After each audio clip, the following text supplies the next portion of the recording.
Hey there, and welcome to the Magic Snail channel. This is where we share real life stories about people dealing with all kinds of situations. Some are funny, some are messy, and some are downright unbelievable.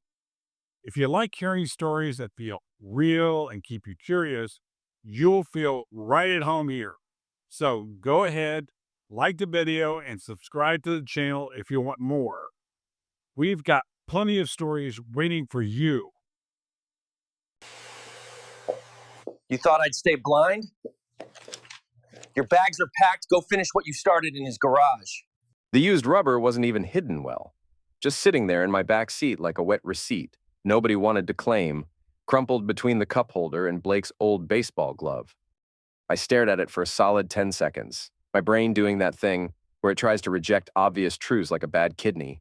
Well, I said to the empty garage, that's not mine. My name's Dave Brennan, 39 years old, insurance adjuster for Coastal Mutual, and apparently the kind of husband who finds prophylactics in his Ford Explorer that he definitely didn't put there. I've spent 15 years documenting other people's disasters. Flooded basements, fender benders, house fires caused by idiots who think extension cords are decorative. You develop an eye for evidence. And this little latex souvenir? It was fresh evidence of something I really didn't want to investigate. I grabbed a paper towel and picked it up like it might bite me. The thing was still damp, still warm for crying out loud. My stomach did a slow barrel roll. Melody had used the Explorer yesterday, said she needed to pick up supplies for the salon. My car's making that noise again, honey. Mind if I take yours? All sweet and distracted, barely looking up from her phone. I'd been married to Melody for 18 years. Met her when she was cutting hair at Supercuts and dreaming of her own place. Now she owned Serenity Salon on Main Street, had 6 girls working for her, and made more money than I did. Good for her. Really, I was proud of her success, even if it meant she came home later and later, always smelling like expensive shampoo and other people's secrets. But this was a different kind of secret. I walked into the house, the condom safely disposed of in the outside trash can because I'm not completely stupid. Melody was in the kitchen, stirring something that smelled like garlic and wine. She looked up and smiled, and for a second, I almost convinced myself I'd imagined the whole thing. "How was work?" she asked, the same question she'd asked every day for 18 years. "Fine," I said, the same answer I'd given every day for 18 years. Then I added, "Found something weird in the Explorer." Her stirring didn't even pause. "Oh? What kind of weird?" "Used condom in the back seat." The stirring stopped. Just for a beat, maybe half a second. But I caught it. Insurance adjusting trains you to notice the tiny hesitations, the micro reactions that separate truth from fiction. "Gross," she said, resuming her stirring with maybe a little too much enthusiasm. "Probably Blake. You know how kids are." Blake was our 17-year-old son. Good kid, honor roll, worked weekends at the hardware store. The kind of teenager who still asked permission before using my tools. "Blake," I said. "Well, who else would it be? It's not like you and I have been, you know, in the car lately." She had a point. Our romantic life had become about as exciting as my insurance paperwork. But still, when would Blake have had time? He's either at school, work, or home. Melody shrugged. "Kids find a way. Remember when we were that age?" I remembered. But I also remembered Blake coming straight home from work yesterday, still in his hardware store uniform, complaining about how Mr. Peterson made him organize the entire bolt section. Hard to fit in a backseat rendezvous when you're categorizing screws by thread pitch. After dinner, I cornered Blake in his room. He was hunched over his desk, working on calc homework with the intense focus of someone trying to avoid summer school. "Blake," I said, settling onto his bed, "need to ask you something, and I need you to be straight with me." He looked up, pencil still poised over his notebook. "What's up, Dad? You been using my car for anything I should know about?" His forehead wrinkled. "Your car? No, why would I use your car when I've got the Civic?"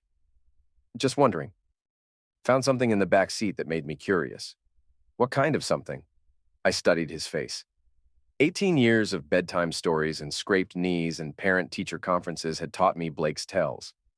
When he lied about finishing his homework, his left eye twitched. When he snuck cookies before dinner, he couldn't meet my eyes. When he'd crashed his bike into Mrs. Patterson's fence and blamed it on the wind, he'd rubbed his nose like it itched. Right now, he just looked confused. Never mind, I said. Probably nothing, but it wasn't nothing. And that night, lying in bed next to Melody as she scrolled through her phone with the blue glow painting her face like a corpse, I started doing what I do best, investigating. See, insurance adjusters are professional skeptics. We take people's stories and poke holes in them until either the truth emerges or the lies collapse. It's not personal, it's just math. Numbers don't lie. Timelines don't lie. Physical evidence doesn't lie. People, though, people lie all the time. I keep detailed records of everything. Mileage logs for tax purposes, gas receipts, maintenance schedules. It's boring as heck, but it saved me thousands over the years. So when I pulled out my little notebook and started checking Melody's story against the numbers, things got interesting fast. Yesterday, she'd said she went to pick up supplies for the salon. The beauty supply warehouse was 12 miles away. Round trip, maybe 25 miles with traffic and a stop for coffee. But the Explorer had 38 additional miles on it when she brought it back. Where had she been for those extra 13 miles? I pulled up Google Maps and started playing with routes. The beauty supply warehouse was north of town. 13 extra miles could take you a lot of places. Like maybe to that sketchy area off Old Mill Road, where all the automotive shops clustered together like metal mushrooms after rain. The next morning, Melody left for work early. Opening early for Mrs. Patterson, she said, pecking my cheek with lips that tasted like coffee and secrets. She's got a wedding to attend. After she left, I did something I'd never done in 18 years of marriage. I went through her stuff. Not in a creepy, controlling way. At least, that's what I told myself. Just a quick professional assessment of the available evidence. Her car was making that noise she'd mentioned. A squealing sound from the brakes that meant the pads were shot. Easy fix. Maybe $200 at any decent shop. But Melody had always been weird about car repairs. Said mechanics tried to rip off women, overcharged for simple jobs. Fair enough. I'd seen it happen. But then I found the receipt. It was tucked in her console, folded small like she'd tried to hide it. Todd's Automotive, brake service. $50. Dated 3 days ago. $50 for brake pads? Either Todd was running a charity or this wasn't just about brakes. I knew Todd's Automotive, dingy little shop in a converted gas station, the kind of place that specialized in quick fixes and questionable inspections. I'd driven past it 100 times but never paid attention. Now I was very interested. During my lunch break, I took a drive. Todd's was exactly what I expected. Oil-stained concrete, hand-painted signs advertising fast service and all work guaranteed, and a collection of vehicles in various stages of mechanical autopsy. But the guy behind the counter, Todd presumably, wasn't what I expected at all. He was maybe 40, built like someone who threw around tires for a living, with the kind of arms that came from actual work instead of a gym membership. Decent looking, I guess, in that rough-around-the-edges way some women seem to find irresistible. He had a tattoo sleeve on his left arm and the kind of smile that probably worked on soccer moms and hairdressers. "Help you with something?" he asked, wiping his hands on a rag that had seen better decades. "Just looking around," I said. "My wife mentioned you guys. Said you did good work. What's her name? I might remember her." "Melody. Melody Brennan. Drives a blue Honda." His smile got a little wider. "Oh, yeah, Melody. Great lady. Real friendly. She mention anything specific about the work?" Something in his tone made my teeth itch. Real friendly. Sure she was. "Just the brakes," I said. "Said you guys were real thorough," Todd laughed. "We aim to please. Customer satisfaction is our #1 priority." I wanted to hit him. Right there in his greasy little kingdom, surrounded by wrenches and the smell of motor oil and broken dreams. But insurance adjusters don't hit people. We document. We gather evidence. We build cases. So I smiled back and said, "I'll keep that in mind."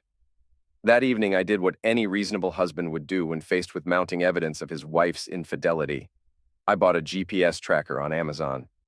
$39 for a device the size of a matchbook that could tell me exactly where my Explorer went and for how long. Technology was amazing. Marriage, not so much. The tracker arrived 2 days later. I installed it under the rear bumper during my lunch break, right next to the spare tire mount where it wouldn't be found unless someone was really looking. The magnetic case stuck like it was welded there. Then I waited. Melody used the Explorer twice that week. Both times, according to the GPS app on my phone, she made the same mysterious detour. Beauty supply warehouse first, just like she said.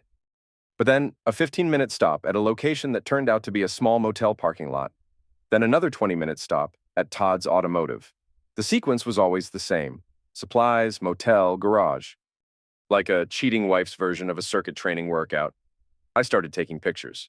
Not of Melody, that felt too much like stalking, but of her car parked in places it shouldn't be. Evidence, documentation, the kind of proof that would hold up in court if things went that far. And things were definitely heading that far. The confrontation happened on a Thursday. Melody was lying on the couch, feet tucked under her, scrolling through her phone with that little smile that used to mean she was looking at pictures of Blake or cute animals. Now it made my stomach clench. Her phone buzzed. A text message. The smile got wider. "Who's that?" I asked, trying to sound casual. "Just Sarah from the salon, asking about tomorrow's schedule." Another buzz, another smile. "Busy night for Sarah," I said. "She's got questions about the new inventory system." Buzz, smile. This time, she actually giggled. "Must be a pretty funny inventory system." Melody looked up, and for just a second, I saw something flash across her face. Guilt, maybe.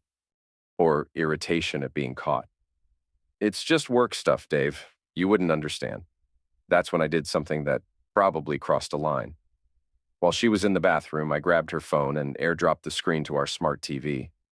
The conversation filled the 70-inch display in high-definition glory. Todd, "Can't stop thinking about this afternoon. You're incredible." Melody, "You're not so bad yourself. Same time tomorrow?" Todd, "Can't wait. Bring that thing you did with your—" That's when Melody walked back in and saw her private conversation broadcast like the evening news. "Dave!" She lunged for the TV remote, but I was already holding it. "Inventory system?" I said. "Is that what we're calling it now?" Her face went through about 6 different expressions in 2 seconds. Shock, anger, embarrassment, defiance. She settled on indignation. "You went through my phone. How dare you? How dare I? How dare I?" I stood up, and 18 years of marriage dissolved like sugar in rain. "You're screwing some grease monkey in his garage, and you're mad at me for finding out?" "It's not what it looks like. It looks like you're cheating on me with Todd from the auto shop. What am I missing?" Melody sat down heavily, like someone had cut her puppet strings. For a moment, I thought she might actually tell the truth. Instead, she went with the classics. "It's not about closeness. It's about feeling appreciated. When's the last time you looked at me like I was beautiful? When's the last time you made me feel wanted? When's the last time you gave me the chance? You're never here anymore. And when you are, you're glued to that phone, texting your boyfriend. He's not my boyfriend. It's complicated." "Complicated?" I laughed, but there wasn't any humor in it. "You know what's not complicated? 18 years of marriage. A kid who looks up to both of us, a life we built together. A life that was dying anyway," she shot back. "When's the last time we did anything together? When's the last time we talked about something that mattered? You come home, eat dinner, watch TV, and go to bed every day. For years." She wasn't wrong, but she wasn't right either. So the solution was to start sleeping with the first guy who showed you attention? Todd makes me feel alive again. He listens to me. He thinks I'm funny and smart and beautiful. I think you're all those things. No, you don't. You think I'm convenient. There's a difference.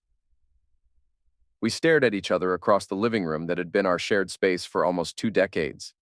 The TV was still showing her text conversation, frozen on Todd's last message about bringing that thing tomorrow. "So what now?" I asked. "I don't know," she said, and for the first time in months, she sounded honest. I really don't know. But I knew, because I'd spent my entire adult life evaluating risk and planning for disaster. And this was a disaster that needed managing. The next day, I started building my case. First, I did what I do best, research. Todd Garrison, 38 years old, owner-operator of Todd's Automotive. Divorced twice, current child support payments to 2 different women, liens against his business for unpaid taxes. The kind of guy who probably thought my wife's salon money looked pretty attractive. But here's where it got interesting. Todd's business license had expired 6 months ago. He was operating illegally. His insurance was lapsed. His inspection certification was suspended for irregularities that basically meant he was passing cars that shouldn't be on the road. I called in a few favors.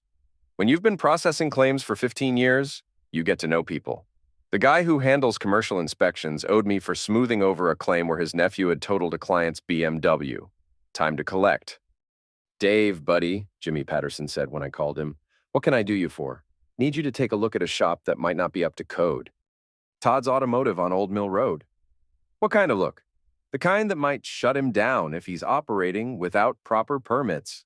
Jimmy chuckled. I like your style. Give me a week.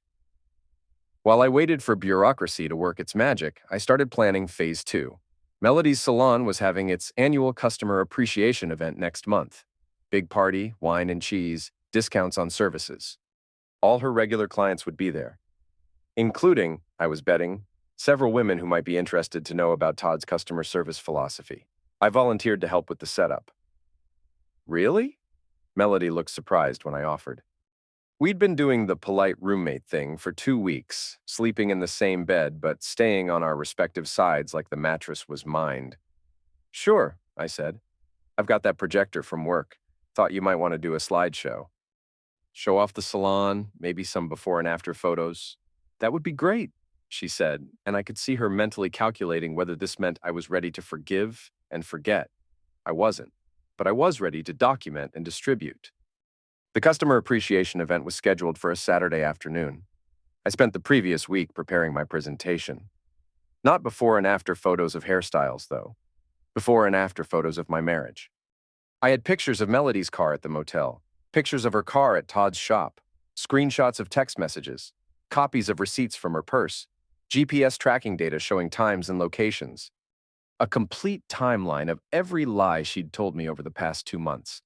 I also had something else. A recording of Todd bragging to one of his buddies about this rich salon owner who can't get enough. Apparently, Todd was a talker. And apparently, he didn't know that the guy installing new speakers in his garage was wearing a wire. Okay, not a wire. Just a phone with a voice recording app, but it sounded more professional to think of it as surveillance. Saturday came. The salon was packed with Melody's clients, all dressed up and ready to celebrate. I set up the projector while she mingled, playing the part of supportive husband one last time. Ladies, Melody called out when it was time for the presentation. My husband Dave has put together a little slideshow about our journey here at Serenity Salon. Dave? I took the microphone and looked out at 35 women who trusted Melody with their hair, their gossip, and their Friday night plans. Thank you, I said. This has been quite a journey. The first slide was our wedding photo. Melody at 21, me at 22, both of us grinning like we'd won the lottery. A few women sighed appreciatively. The second slide was the salon's grand opening. Melody cutting the ribbon while I held Blake, who was maybe 6 months old and screaming. The third slide was last month. Melody's Honda parked outside the Starlight Motel at 2:17 p.m. on a Tuesday when she was supposed to be at a hair show in Portland. The room went very quiet. Now, I said, some of you might be wondering about our commitment to customer satisfaction. Melody's always believed in going above and beyond for her clients, sometimes literally above. Sometimes beyond what most people would consider appropriate in a professional relationship. The fourth slide was a text message. Can't wait to see you tomorrow. Bring the red thing. The fifth slide was Todd's response. You know what you do to me in that red thing? Melody was standing by the refreshment table, her face cycling through expressions like a slot machine landing on jackpot, bankruptcy, and cardiac arrest. Dave, she said, her voice barely a whisper. What are you doing? Providing full disclosure, I said. I think your clients deserve to know exactly what kind of services you're offering these days. The sixth slide was the receipt from Todd's Automotive, $50 for brake service on a Honda that hadn't needed brake work. The seventh slide was a photo of Todd himself, shirtless and grinning, which I'd found in Melody's phone. Sarah Martinez, one of Melody's oldest clients, stood up. Melody, what the heck is this? It's not what it looks like, Melody said, which was becoming her catchphrase. It looks like you're screwing around on your husband, said Janet Wilson, who'd been coming to the salon since it opened. With some garage mechanic. Ladies, I said, I want you to know this doesn't reflect on the quality of hair services you've received, just on the quality of marriage counseling you might have witnessed. And that's when Melody snapped. Shut it off, she screamed, lunging for the projector. Turn it off right now! But I wasn't done. The 8th slide was the real kicker, a photo of Todd's rap sheet. 2 arrests for fraud, 1 conviction for writing bad checks, and a restraining order filed by his second ex-wife. Your boyfriend's quite the catch, I announced to the room. Really knows how to treat a lady. Just ask his ex-wives. The room exploded, women talking over each other, asking questions, demanding answers. Melody ran for the bathroom, leaving me alone with her clients and my slideshow of evidence. Dave, Sarah said, approaching me with the careful steps of someone navigating a minefield. How long has this been going on? 2 months that I can prove, I said. Maybe longer. And you're sure? I clicked to the 9th slide. A recording app interface with a play button labeled Todd's Greatest Hits. I pressed play. Todd's voice filled the salon, tinny through the projector speakers, but clear enough. Man, this chick is crazy for me. Owns that fancy salon on Main Street. Married to some boring insurance guy. She comes by twice a week, sometimes 3 times. Can't get enough. His friend's voice. Nice. She paying you for the car work? Todd. Are you kidding? I'm charging her $50 to tighten a lug nut. She doesn't know anything about cars, but she knows plenty about other things, if you catch my drift. Laughter. Todd. Best part is she thinks it's some big romantic secret, like we're star-crossed lovers or something. I'm just trying to keep her happy until I figure out how much her husband's worth. The recording ended. The salon was silent, except for the hum of hair dryers and the sound of 35 women reassessing their opinion of Melody Brennan. That son of a witch, Janet Wilson said finally. Which son of a witch? I asked. There's more than one in this story. Melody emerged from the bathroom, her makeup streaked and her face red. She looked at the room full of her clients, all staring at her with expressions ranging from pity to disgust. This is my business, she said, her voice shaking. These are my clients. You had no right. I had every right, I said. You're my wife. Or were my wife? Hard to tell anymore. Get out, she said. Get out of my salon.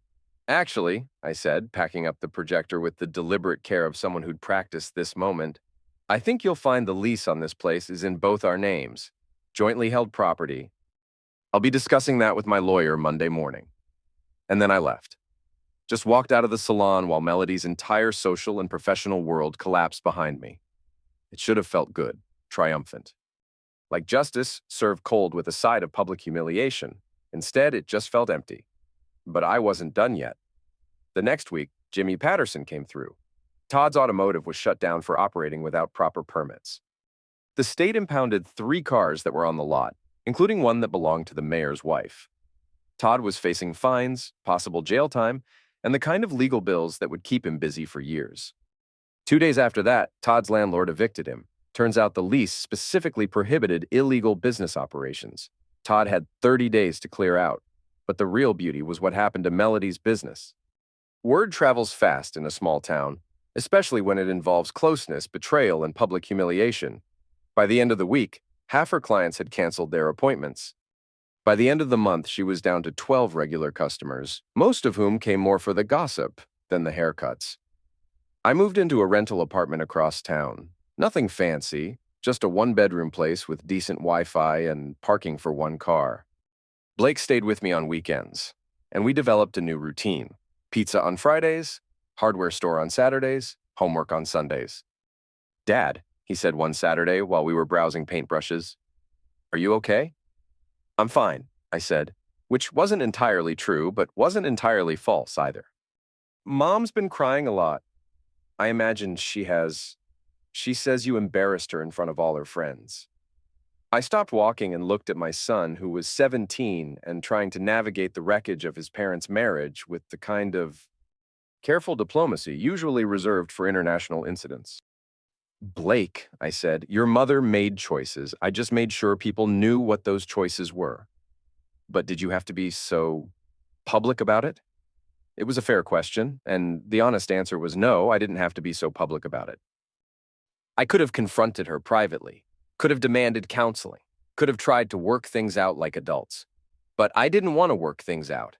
I wanted everyone to know that Dave Brennan wasn't the kind of man who got walked on. That insurance adjusters might be boring, but we weren't stupid. That actions had consequences, even for pretty salon owners who thought they could have their cake and eat it too. Sometimes, I told Blake, you have to make a choice between being nice and being right. I chose being right. What if being right isn't the same thing as being good? Kid was too smart for his own good. Got that from his mother, probably. Then I guess we'll find out, I said. The divorce was finalized 6 months later. I got the house, half the salon's value, and primary custody of Blake. Melody got her car, her remaining clients, and a hard lesson in the mathematics of infidelity. Todd had moved to another town by then, probably looking for the next bored wife with money to burn and a marriage to destroy. Good riddance. The final confrontation came on a Tuesday evening in March. I was at the grocery store debating the merits of store-brand pasta sauce when I heard familiar laughter from the next aisle over. Melody was there with Sarah Martinez and 2 other women I recognized from the salon. They were huddled by the wine display, talking in the hushed tones of conspirators or mourners. Never got over the humiliation, Melody was saying. He destroyed my reputation just to make himself feel better. Well, Sarah said, you did cheat on him. It wasn't about the cheating. It was about power. He couldn't stand that I was successful, that I had my own life. Mel, said one of the other women, you were sleeping with a mechanic in his garage. That's not having your own life. That's having someone else's husband. I almost walked away then, almost pretended I hadn't heard anything and continued with my grocery shopping like a civilized person. But 18 years of marriage and 6 months of aftermath had worn away most of my civilized impulses. I rounded the corner with my cart. Ladies, I said. They all turned. Melody's face went pale, then red, then some color that didn't have a name. Dave, she said. Melody. I nodded to the others. Sarah, Jennifer, Lisa. They mumbled hellos and suddenly became very interested in wine labels. Funny running into you here, I said to Melody.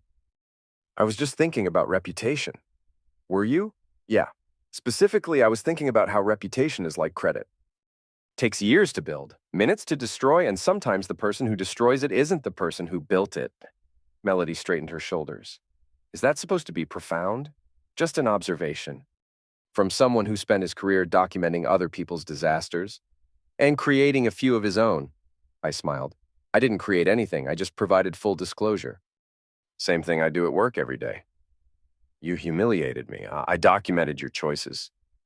There's a difference. We stood there in the grocery store wine aisle, surrounded by bottles of dreams and regrets, having the conversation we should have had 6 months earlier.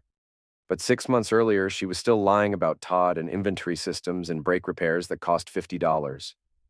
I loved you, she said finally. I loved you too, I said, but you loved someone else more. It wasn't love. It was just excitement. Something different. Something different. I tested the words like they were evidence in a case I was trying to solve. You threw away 18 years of marriage for something different. Those 18 years were dying anyway. We both know it. Maybe she was right. Maybe we'd been sleepwalking through our marriage for years, going through the motions without the emotions. Maybe Todd had been just the symptom, not the disease. But maybe doesn't matter in insurance work. Maybe doesn't matter in divorce court. Maybe doesn't pay alimony or explain to your kid why mommy and daddy don't live together anymore. Well, I said, now you've got all the different you can handle. I started to push my cart away, then stopped. Melody! She looked up, hope flickering across her face like she thought I might apologize. Like I might take back the slideshow and the public humiliation and the systematic destruction of her social life. Next time you want something different, I said, try asking for it before you go looking for it in someone else's garage. I left her there with her friends and their wine, went home to my apartment and made dinner for one. Blake was at his mother's that night, probably listening to her cry about how mean his father had become. And maybe I had become mean. Maybe turning someone's private betrayal into public entertainment crossed a line that decent people don't cross. Maybe there were better ways to handle infidelity than humiliation and scorched earth revenge. But sitting in my quiet apartment, eating store-brand pasta with store-brand sauce, I couldn't bring myself to regret it. Melody had made her choice when she decided our marriage was worth less than whatever excitement she found in Todd's greasy hands. I'd made mine when I decided that choice deserved consequences. Some people might call that wrong. I called it justice. The kind of justice you get when boring insurance adjusters stop being boring and start being thorough.